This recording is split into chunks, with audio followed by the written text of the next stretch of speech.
All right, well, welcome to the Life Prep Academy. Thank you for being here. And today we're going to take a look at our website, which is the lifeprepacademy.org. That is the URL, or the website is lifeprepacademy.org. And at the Life Prep Academy, you will find our system here, which is meant to help parents be actively involved or more actively involved. It's really a roadmap that you'll be able to use for working with your students all the way from middle school, all the way through high school and into college. So the way that we get started with it is that you see at the top here is the students and parents, and you'll click on that. We're going to the sign in. And on the sign in, as you'll see, we have some different options here. So Schoology and Clever, for those of you who don't know, Schoology and Clever are the single sign-on major resources throughout the country. So the reason they have those is that most of the school districts right now, they have so many apps and different websites that they want the students to use. They don't want them to have to create separate logins for each one of those websites. So Schoology and Clever are the two major sources, like LUSD uses Schoology, El Monte Unified uses Clever, but it's a way for students to sign on and have access to hundreds of different applications that are available, and they only have to use one login through the school. The other way that we have, obviously, is signing in with Google, so you can sign up or sign in through Google. But most people, what they do is that they have a username, so we assign a username and a password to most of the users, and what they would do is go ahead and just click on sign here. Once they sign in, it will take them to our dashboard, and the dashboard is where everything really starts. Every page has a link back to the dashboard, so if you ever get lost, just look for that dashboard link. It'll bring you right back here to the dash. But what we have here are 8 different categories. The middle school transition here, this is where we really get started. That's for middle schoolers, and the goal of all the data that's behind here is to help them get ready for that transition into high school. So we want to teach them about the differences that they're going to see. They're going to be larger class size. They'll have grade, they'll have a GPA, and those types of things. They'll have to, conform to the A through G requirements. So we just got to get them prepared for that transition, and we want to do that as early as possible, starting here in middle school. The second button is for our 9th and 10th graders. That is your high school diploma. Behind this button is a lot of good information, specifically helping the 9th and 10th graders get ready for the journey that they're going to go through while they're in high school. So we talk about, what are good study skills? What is your learning style? What does parent engagement look like? We talk about the A through G requirements and GPAs, and we even have a checklist of different things that students can do in the 9th and 10th grade to make sure that they're on track to graduate at the right time with their class. So that's the 9th and 10th grade. 11th graders and above are really here for the life after high school. That's where we talk about what is going to be your journey once you leave high school. Are you going directly into college? If you are, where are the colleges? How much do they cost? How do you, do the FAFSA and pay for college and things like that? How do you choose the right college for the career that you want to have? And also under here is information about careers. We have assessments, we have videos about different options that are available in your careers.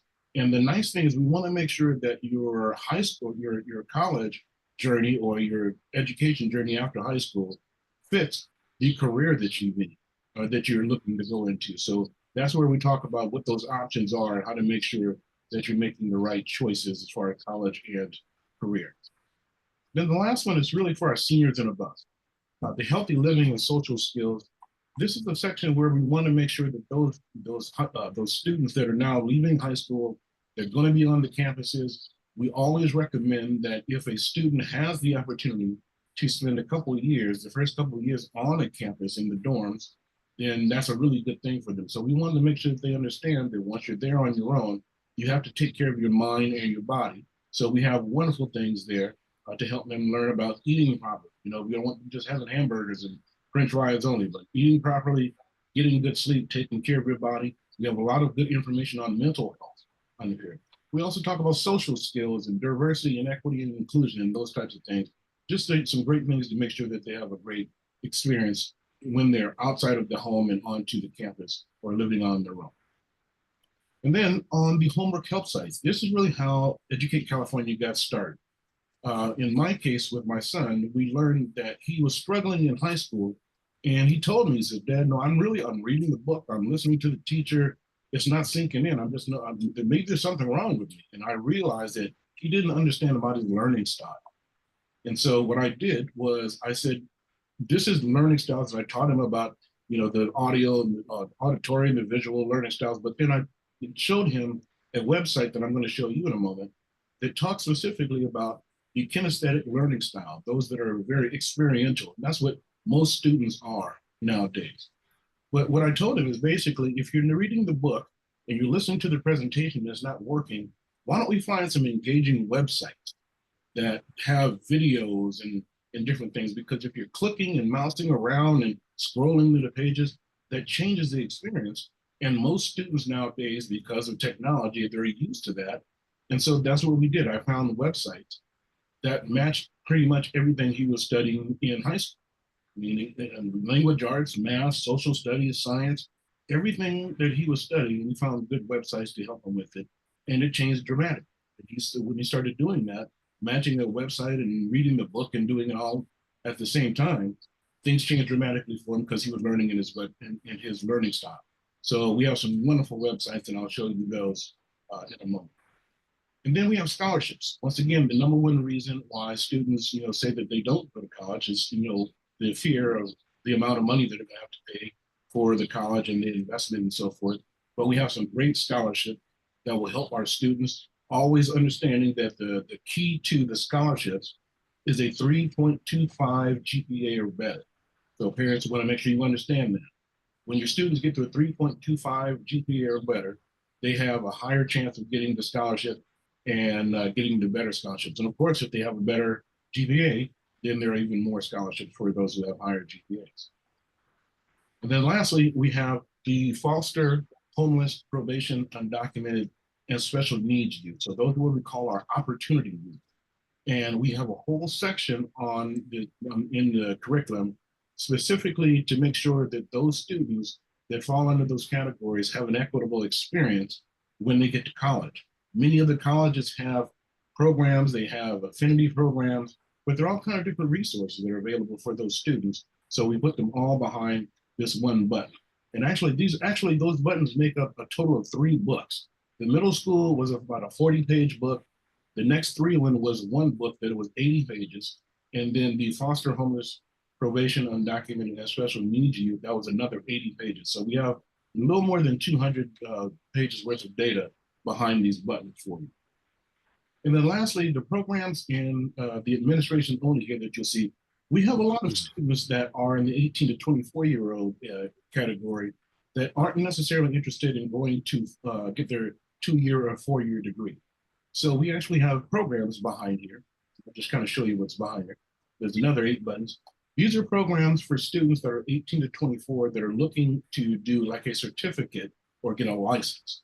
So there are options for those students that want to go directly into the workforce. And these are some of the options, just to show you quickly, like IT, this is a very popular one here. For the students that are looking for IT, we have a program called Perscolas. And this page here will show them all the opportunities where they can download a flyer. We actually have it set up so that it's not available actually to the students directly, because we don't want hundreds of students just calling up the Perscolas program, and we want to do a soft introduction. So as you see, it's said administration only, which means only those that are authorized can see these and walk through them with the students and then make a warm introduction to the programs, as opposed to just saying, "Hey, Leo, give this person a call," or something like that. We want to make sure that we do a warm handoff to the student. But these are our certificate programs. So back to the dashboard. So that's what the basic dashboard is. And so the way that we navigate is, number one, we have a contents link here. So this is our table of contents, and it tells us pretty much what's behind all of those buttons. And what we want to do, the reason we put it together like this is because several reasons. Number one, students would like to get access to things really quickly, but also when we work with our mentors, we want to have that mentor have the ability to say, in this particular conversation, talking about the Cal State. So if a student comes in and says they're interested, and transferring or going to the Cal State, we want to be able to very quickly just navigate to the page and walk them through all the data that they need for the Cal State system. So that's what the contents page is, to give you quick access so that you can navigate quickly through there. And also for those who are working with the students, like parents, mentors, counselors, and so forth, they have a way that they can very quickly navigate to get the student the information that they want. In many cases, what they'll do, that I will have counselors do, is to say to their student, okay, you have access to this, Leo, on your phone. So let me show you where it is. Take your phone out. You already have your access and you have your password and everything. But let me show you where in the Life Prep Academy system you can find the information you're looking for. And they can show them on their screen, and then the student can navigate on their phone. This is very phone friendly and very easy for the students to navigate through. And back to the dashboard. We'll come back to the My Plan, but the academic report, this is a very important.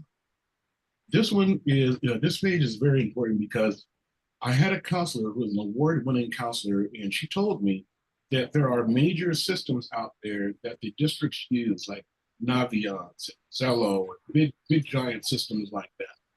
And she said they're really complicated in some cases, and there's so much information and so much data in there and so many things to do that the students and the parents don't typically like to use it because it's not as user-friendly as possible. So what she asked me to do is to put everything that a parent would need to know and make sure that their student is on track on one page.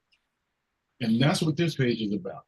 So with any parent and their student, the parent will want to make sure that the student is on track for A through G completion. And that is extremely important because in 2023, as a matter of fact, about 43%, or actually 49% of the students who graduated from high school in the LUSD, so they actually did enough classes to graduate, they graduated without having completed the A through G requirement, which means that those students are not eligible to go to a Cal State or a UC system school at this point. They cannot go to four-year college. They must start at community college because they had not completed the right classes. And in some cases, it was something as simple as they took French in 1 year and Spanish in the other. They didn't realize that the requirement is that you must take the same foreign language for all 2 or 3 years, however long you take it. And they, with doing something that small, they can disqualify themselves from the opportunity to go to the four-year college because they have not done it properly. So what we do is we teach the parents about the A through G requirements, number one, and then we let them know something like, oh, by the way, if you have a talented student that wants to go to, a UC system, Yale, Harvard, one of those major schools, those elite schools, well, then the 15 classes of the A through G is not going to make it. You need A through G plus. You have to have that fourth year of math and third year of science, third year of foreign language, and those types of things. But we want to make sure that the students know that their student, the parents know that their student is actually on track. So the A through G requirements, so we teach them about that. Those 15 classes that they must take in order to qualify, they must pass them with a C or better in order for them to qualify to go to the Cal State or the UC system, or those A through G requirements. Then we also talk about the FAFSA. Once again, that's how you get the money for college, and we want to make sure that the students are applying for that. Talk about AP classes, dual enrollment. Dual enrollment is one of my favorites because we have a lot of students nowadays that are actually graduating from high school, having completed enough college courses for them to also have their associate degree at the same time. So we have several students that are doing that, once again, they have graduated from high school and they've taken some dual enrollment courses while they're in high school, and they've taken enough of them to actually get their AA and their graduate, their high school diploma at the same time. And just imagine how much money that saves, because those dual enrollment classes are free. So if they're able to take them while they're in high school and knock those dual enrollment classes out while they're in high school, number one, they will not have to compete with the other students that are coming into the Cal State or the UC system to get into the English 101s and the math 101. They've already done it, which means that they're going to save themselves an enormous amount of money.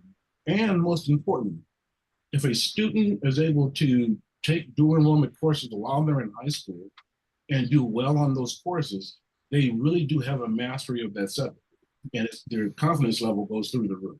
So we always encourage that. Extracurricular activities are very important. Community service, they have a certain number of hours that they must complete, but you want to make sure that your son or your daughter is not just doing the 50 hours that they must complete. That doesn't look great on the transcript.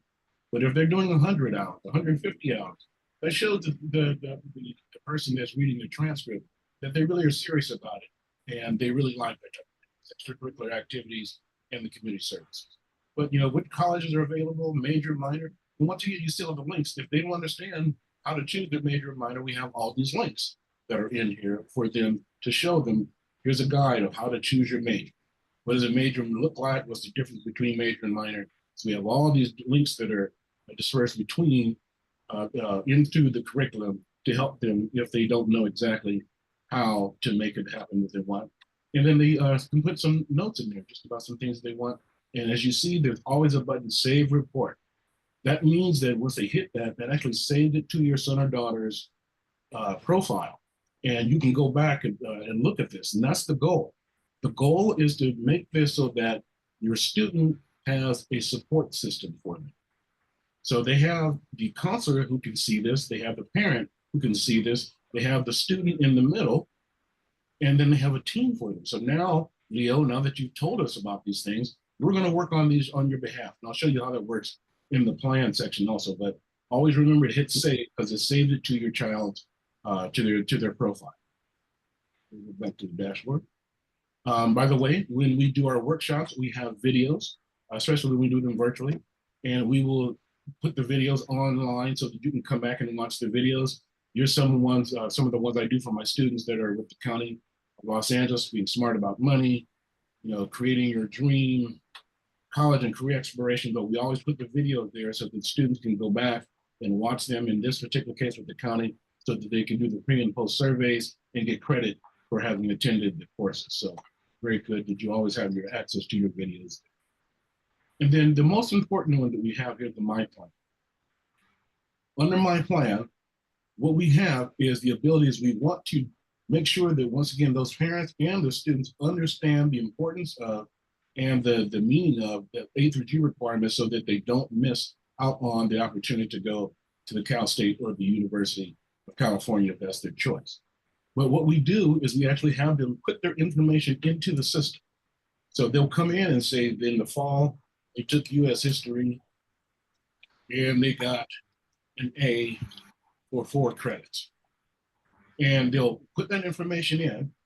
At the bottom, once again, they'll hit Save Credits and it will tabulate it for them so that they know what their GPA is on a consistent basis. Even concurrent and dual enrollment classes can be listed in here so that, once again, the student knows where they are. They can have a conversation between the parent and the counselor with the student in the middle to see that the student is on track for all 4 of their years. And it tabulates their GPA on a daily basis. Then what we want them to do is we want them to have a college plan. The college plan is right here. So we want to know, okay, Leo, what is your goal? What kind of college are you looking at? Have you looked at the rankings if you're going to go to one of the elite colleges? What degrees do you want to pursue? How are you going to pay for college?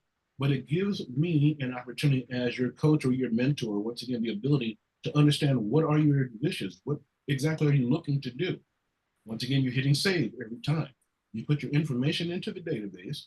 You do the same thing for your career.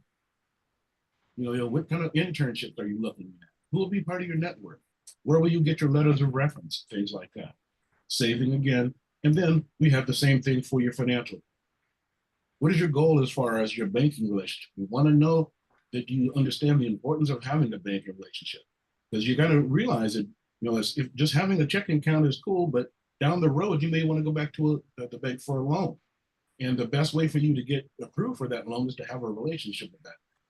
We want you to understand your credit score, what kind of investments you may want to look at, your mutual funds and things like that. Insurance, very important. While you're out on your own, you want to ensure that things are in your home because you want to make sure you have those available. And even earlier, start thinking about retirement. You have most likely an opportunity when you just get started with your job. If it's a large company, they have what they call a 401k plan or a 403b plan, which is your retirement plan. And yes, even in your 20s, your 30s, you want to start putting money in there. That'll go towards your retirement. It's a very important thing to do. Once again, you go ahead and you hit save, and now that creates a plan for you. And what we do is the school, your school, has a dashboard like this. This one is for my students with the County of Los Angeles. So all my students with the county are listed in here. And so I can see how they're doing at all times. And I'll show you one from one of our students who's kind of one of our stars, Aaron Carter. Aaron Carter Hans. As you can see, some of them have 2 and some of them have 4. The ones who have 4 are because the student has completed their plan. And so I can go in now and take a look at their plan. And in his case, he's one of 18 to 24-year-olds, so we don't have the A through G requirements. We'll start at his college plan. And Aaron filled this out, and he said his goal is to become a counselor, and he wants to be an entrepreneur. He wants to go to 4-year college. He's already completed his associate's degree at Santa Barbara College, but he wants to get a bachelor's degree in communication and so forth. And this, he wants to look at real estate, and this is, just his plan. So the nice thing is that I can go in here as his counselor and have a conversation with him. Okay, your career plan, you want to work with high school kids. You know the people are going to be in your network, maybe some college professors. His financial plan, we can ask conversations about that. He already has an account with Wells Fargo. He wants to have he currently has a checking account. He wants to get savings accounts and maybe some bonds or things like that. We talked about his credit score. He knows he wants to have it above 700. In his case, he said 740. He wants all the different insurances. But as you can see, what this does for me now, if I, as his counselor or his coach, can sit down with him, and if he was a high school student, I would also have his parent there and say, okay, parent, Aaron has told me these are the things he wants to do. We as a team are going to help him get to where he wants to get to. So mom, dad, here are your role. This is what you need to be doing. I, as his counselor, as his mentor, these are the things I'm going to be doing. And now all of a sudden, each student has a support system that will help them get to their goals, understanding that right now the student to counselor ratio is over 450 students per counselor. So our goal is to make you, mom and dad, a mini counselor. You have the basics, and when you do have that opportunity to sit down with your counselor, that you have an intelligent conversation. And by having information of what your student is looking to do, you now can say, okay, my son or daughter put their information in here. This is what their goal is. We've talked about it. I need to know what is my role as a parent? What do I need to be doing? And you're going to need to tell me what is your role as a counselor? What are you going to be doing to help Aaron to get to where he wants to get to? So that is the concept of the entire plan of the system. Okay. So let's go on back to the dashboard. Okay, on the dashboard, once again, we have those 8 different sections that are available. We're just kind of walk through them because I want to, kind of show you what's behind them because, it's some very, very important information. We'll start at the high school diploma because in this case, your child is in the high school. So actually, no, that's right. You have a younger student. So we'll take a look at the middle school. So we'll just kind of walk through and see what's in there because I want you to see them. The middle school years, we want to understand that there are like some keys to success. So we have great websites that you can look at that'll talk about what are some of the top 10 success things you can do to make sure that your middle schooler is successful. And this is a great thing to sit down with them and go through this with them. Sleeping well, eating right, doing your homework, the basic things, paying attention. But the one I really like to talk to the students about is getting involved. Research shows that when your students are getting involved, they not only learn a little bit, but they learn a lot, really, especially if they're able to show other people and things like that. But getting involved is important, thinking positive, asking for help. But once again, we just want to provide you as a parent with some resources that you can use to help your student. Time of transition, and we'll just kind of click through. Parent engagement, how important that is. Frankly, it's really hard in some cases for the parents to get used to that transition. So we want to give them some ideas of what they should and should not be doing as a parent for a student that's in middle school. There's going to be some new challenges. There are going to be academic expectations. There are going to be social expectations. One thing I always tell the students in middle school about going into high school, they go from being a big fish to a small fish in a big pond. So you want to make sure that they understand that there is going to be a transition, things that are going to be changing here. You'll have study habits and your study skills. We'll have some tips here for you to study properly. We talk about that in transition, and it is your job as a student or parent to take up where the school must leave off, because unfortunately, we don't have enough counselors. So the students are going to have to really apply themselves, and parents are going to really have to step up, especially in the middle school area. Classes, grades, and credits are going to be different. Once again, something that they're going to go from middle school. Now in the high school, there's all going to be brand new for them. And then we just want to give them an idea of where the colleges. These are some of the options here in California, although there are many more. We have independent colleges and so forth, but we want to show them the basics. Also, we want to talk to them about identifying a career. And in the middle school, as I said, you say right here, at this age, students don't need to know exactly where they want to, where they want to go or what they want to be. But what we want to do is just start planting some seeds. You know, what do you think you may want to be? And I've actually had some middle school students that decided, you know, because my family is in medicine, I want to be in medicine. That's pretty cool. But we have some options here, some websites that they can learn about different careers that are available. Road Trip Nation, Bureau of Labor and Statistics. These are some really cool websites to help them to learn about ideas and options for career. But once again, we don't want them to get stuck in one right now, because as we all know, as adults, yes, things will change over time for them. Let's go on back to the dashboard and look at the high school diploma. So this is where we get started. This is page 1, and we literally do a whole workshop, a whole 60-minute workshop on this one page because it's so important, okay? But it talks to the students about some basic things that they really need to know, and these are great things for you to go over with your students, mom or dad. So starting with the study habits, this is one of my favorite websites here. On the study habits website, it talks about, you know, what kind of student are you? What is your learning style? What kind of study habits are available? And it does an assessment for the student. So sit down with your son or daughter and go through this with you. It's really cool. You can just hit start now, and there's 17 questions, and you can go through this. Do you study every day? Yes, I already study every day. Okay. Do you have a quiet place at home to study? Well, that's one thing I really don't have. I need to get a better place. So that's maybe something that you plan to do. And as you see, it says, I already do, I plan to do, I'm not interested. So the not interested one is, you know, that may not fit my learning style. So that's not something I'm going to do. So I'm not even interested in doing that. Having a quiet place to study, of course, I have to have that. I turn off the TV or the phone and TV and other devices. I will say this though. I actually have, you know, and there's some strange people out there. I don't know if you're like this, Phil, but there's some strange folks out there. There's strange people like, and I jokingly say, it's about like my wife. My wife can listen to the TV or radio or something like that while she studies. Me, I need it perfectly quiet, you know, and that's just someone's learning style.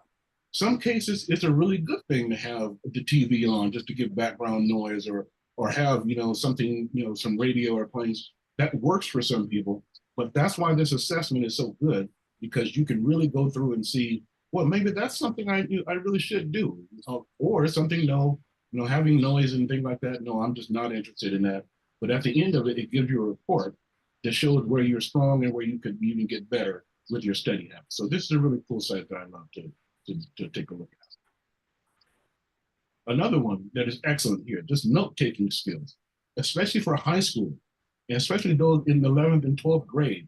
They need to understand their systems for taking notes. And this guy here, he's a great narrator of this system of talking about the 5 different ways for the students to take notes in class. And since we have just a moment, actually, I will show you this one. It takes about 5 minutes, but actually, I want you to see this. What is the best system for taking notes in class? Well, luckily for me, I did the research, and it turns out that there are 5 different note-taking systems that are generally accepted to be pretty darn good. And of course, I will be representing these note-taking systems with Street Fighter characters, because why not?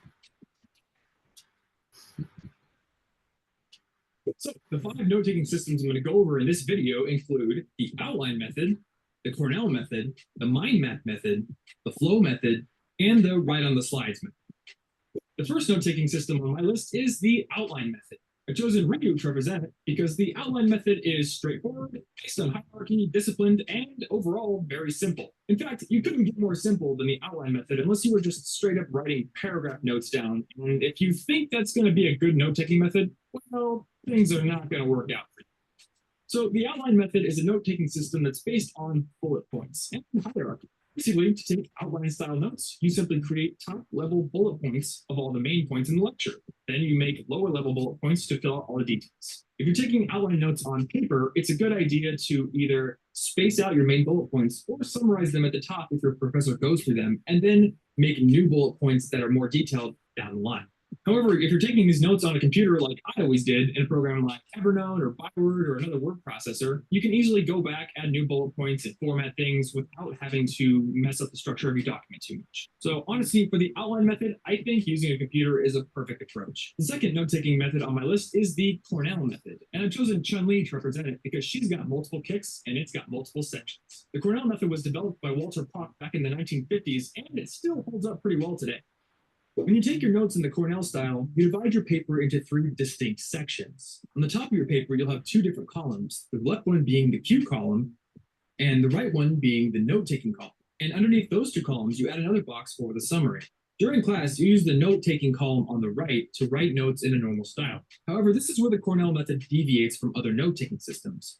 As soon as you can after class, you write down questions or cues in the cue column. These are meant to help you review later. You also write down a summary of the lecture in the summary column. These 2 sections of the Cornell method, the summary and the cue column, they're both designed to help you build reviewable notes the first time you write them. That way you don't have to go back and rework your notes so much. Note-taking system number 3 is the mind map method. You know, it's been said that your mind is a map of the territory that is reality. So maybe by that logic, the mind map system is the perfect note-taking system. Actually, that doesn't make any sense at all. Either way, I chose Dalsing to represent the mind mapping system because he's a meditator and he's always focused on improving his mind. To begin a mind map, you simply take a blank piece of paper, draw a circle in the middle of it, and add the main topic of the lecture there. Then you'll start branching off little trees and adding subtopics. Eventually, you'll have lots of little branches and you'll create a mind map. I never actually used mind maps for my class notes, but I have used them for blog post topics before. When I wanted to write a blog post on all the ways you could save money in college, I wanted to make sure I could cover all my bases. So I created a mind map. I put saving money in college in the middle, and then tried to figure out all the different facets of a student's life where they have to spend money. Building a mind map helped me organize all these topics, and as a result, I was able to create a more comprehensive list in the end. The fourth note-taking system is the flow method. This system was invented by the writer Scott Young, who's probably best known for going through the entire MIT computer science curriculum in a single year. Scott uses what he calls holistic learning, and his approach is diametrically opposed to the rigid transcribing style of the outline method. As a result, I chose Blanca to represent this note-taking system. His fighting style is that of basically a wild animal, and it's the complete opposite of more disciplined fighters like Ryu or Guy. And that is a perfect way to describe the flow system of note-taking. You're not trying to get every single detail from the lecture down onto your paper. And in fact, the point is not to transcribe the lecture at all. Rather, it's to learn while you are sitting in class. As you take your notes, your goal is to create an original document that represents your mental image of the subject. It's not to record verbatim what your professor said.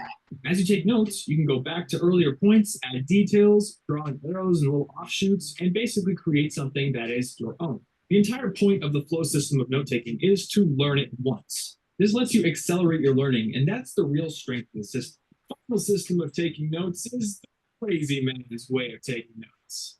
And I call it the write on the slides method. To represent this note-taking method, I chose Zen. Because seriously, do you really think I put a whole lot of thought into these things? If your professor actually lets you download the lecture slides before class, then it can be pretty convenient to just go print them off the computer lab and write directly on them. One of the cool things about this method is that the slides more or less mirror the flow of the lecture, so you almost get a sort of timeline view when you take notes on slides. It's kind of like SoundCloud, where people can actually leave comments at specific times during an audio. Taking notes on slides isn't that accurate, but it's pretty close. And when you do it, you can look back and say, okay, at this slide, he was talking about return on the cost of buzzwords, synergy management. So those are the real strengths of the method. You don't have to write as much because the slides sort of do it for you, and you get a sort of timeline view for your notes. So those are, in my humble opinion, the best 5 note-taking systems out there. Which one's right for you? So I like to go through that one specifically because it shows you the interactivity. Once again, for those students who are kinesthetic, if you were to give them a book or just to talk to them about how to take notes, that stuff that's really not going to resonate. There's the type of videos that we have in there. He talks about staying organized and time management, stop procrastinating, some great videos. And once again, if your student is more kinesthetic and it's not working for them just reading the book and then listening in class, it's a great way to help them with them. So I just wanted to show you that one. There's a lot of them in there. Cool. Hey, Eric. Yep. So let me just ask you a question. So the setting is, this is a orientation or onboarding or introduction, right? Yes. Is this a lot of information for just folks wanting to figure out what the program is about? Yes, and this is probably the only chance we will ever give them a chance to see what's in here. Yeah. Okay. Yes. So that's why I do go through a lot for them. So I'm thinking about, and maybe the demo is different of what I'm thinking of than what you actually encountered. But the demographic of, say, for example, the youth that I work with, I think I would lose a lot of parents. Okay. What's been your experiences? What's the demo of the parent population that's latching, that's interested in this program? The parents are the ones who are the most interested in, quite frankly. The students, okay. The students just kind of glaze over. Yeah. Okay. Yeah. So the parents and the students are attending this Yes. orientation at the same time? Yes. Okay. Okay. And see, this is the thing. This is the frustrating thing. These folks are supposed to be gathering 10, 20 parents. Okay. It could be 3. Right. They're supposed to bring their student with them. There may not be a student in the room. Okay. So that's kind of the reality of what happened. I did one just the other day. It was 2 parents and there were like 40 students that are enrolled in the thing. Okay. So but you need equal amounts of parents and students, so as close to it as possible. Exactly. So now, like the note-taking one, that's something I share occasionally. I don't do that with every one of them. I show them the study habits, and I show them learning styles, but I kind of walk through it. Once I've shown them what's the main 8 topics there, showing them the dashboard for this, your student is going to be receiving, this a license to this. We want them to create their college plan, their financial plan, and So once they go through, when I go through all of that, then I go back into walking them through it. But once again, the entire database where there's 200 something pages, I go through in the next 10 minutes swiftly with them. But sometimes I show that one on note-taking skills. Sometimes I don't because it's a 5-minute carve out. So what about the teachers and administrators? Are they in the audience as well? Of the program, yes. The people that are going to be there, they're going to be, yes, they will. And we would do something similar like this in a professional development one for them so that they know how to use the system and then be able to, when we're not there, to walk through this with the student. They need to be able to give these presentations on an ongoing basis, like, because there's a lot of information. I'm just taking notes and listening. It's a lot of information for a one-time sitting. Right. and so we really need teachers and administrators to kind of like, support reintroduction, multiple deliveries, right? Having them able to, because parents will be like, "Oh, this is great," and then they can't remember anything from all of what you told them, right? Right. Exactly. Yeah. Well, this is good, man. Thank you. Go ahead. I'm sorry. Yeah. No, they're great questions. Well, yes, that is the thing. So we're giving them a little bit of a fire hose experience in the beginning because the fear is that if we don't, they're not going to walk through this by themselves. Okay. So we're going to at least walk through. Only thing that I would do, and I'm sure that it's different if you're delivering it to the actual audience, but breaks in between. Oh yeah. Because you got to ask them, what do you think about this? Any questions that you have. Yes. almost every particular aspect that you're talking about in the dashboard, Right. breaks in between, which may prolong the presentation, but you know, you don't want to like overwhelm them with all this information and they forget the first thing that they wanted to ask because we've like gone through like 3 or 4 different aspects of the actual program, right? Yep. Absolutely. Yep. No, you're absolutely right. So yeah, typically I would stop once I finish the dashboard and ask some questions. Any questions on this? And okay, so let's take a look at the actual plan part. Show them. And sometimes I don't even actually show depending on the group. I don't actually even show that dashboard. I just wanted you to see where I went through the school dashboard.